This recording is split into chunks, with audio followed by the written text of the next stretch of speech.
do so many people spend their entire lives chasing success, only to feel empty when they finally get it? We chase wealth, we chase status, we chase pleasure, and yet something always feels missing. A strange dissatisfaction appears even when everything seems to be going well. This question has haunted human beings for centuries.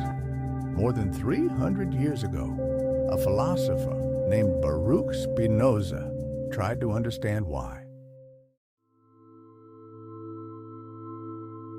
Spinoza asked a question that most people never stop to consider. Is there something that is truly good? Something capable of bringing lasting peace to the human mind?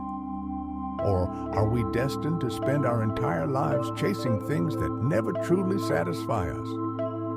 To answer this question, Spinoza began observing how people actually live, and what he discovered was surprisingly simple.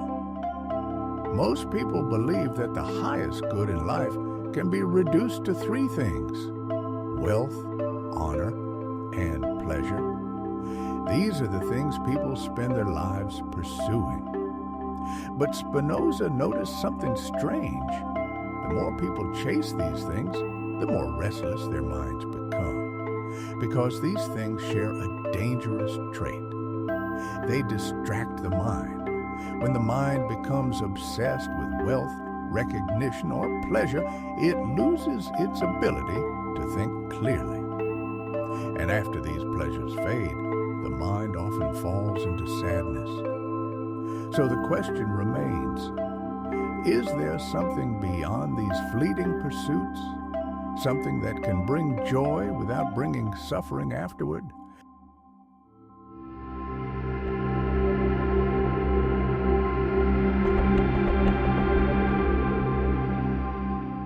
According to Spinoza, the answer lies in understanding. He believed that the human mind operates through three levels of knowledge. The first level is imagination. This is the knowledge we gain through our senses, through appearances, and through fragmented experiences. But imagination is often misleading. For example, when we look at the sun, it appears to be very close to us. Our senses suggest that it is only a short distance away, but in reality, it is millions of kilometers away. The error is not in imagining the sun as near.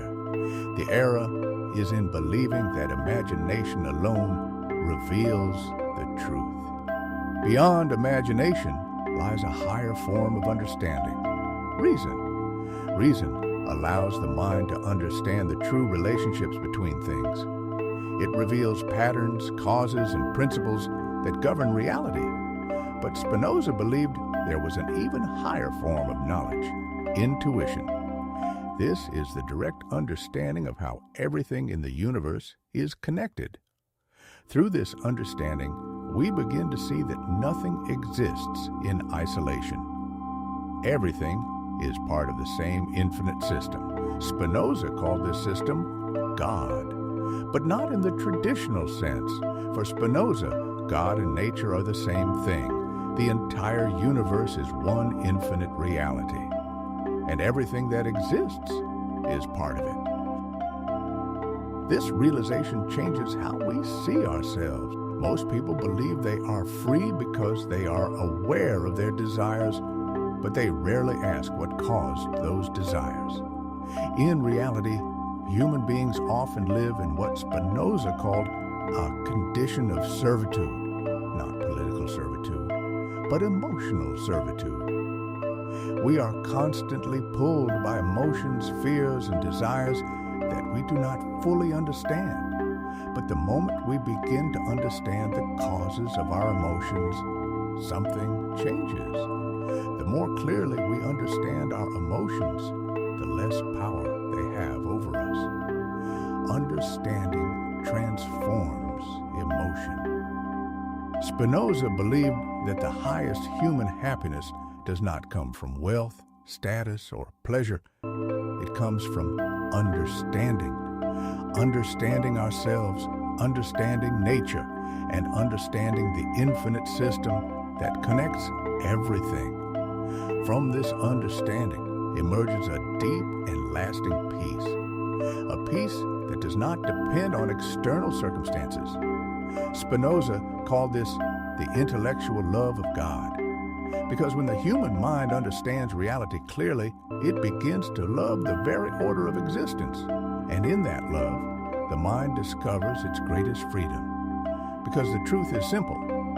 Happiness is not the reward of virtue. Happiness is virtue itself.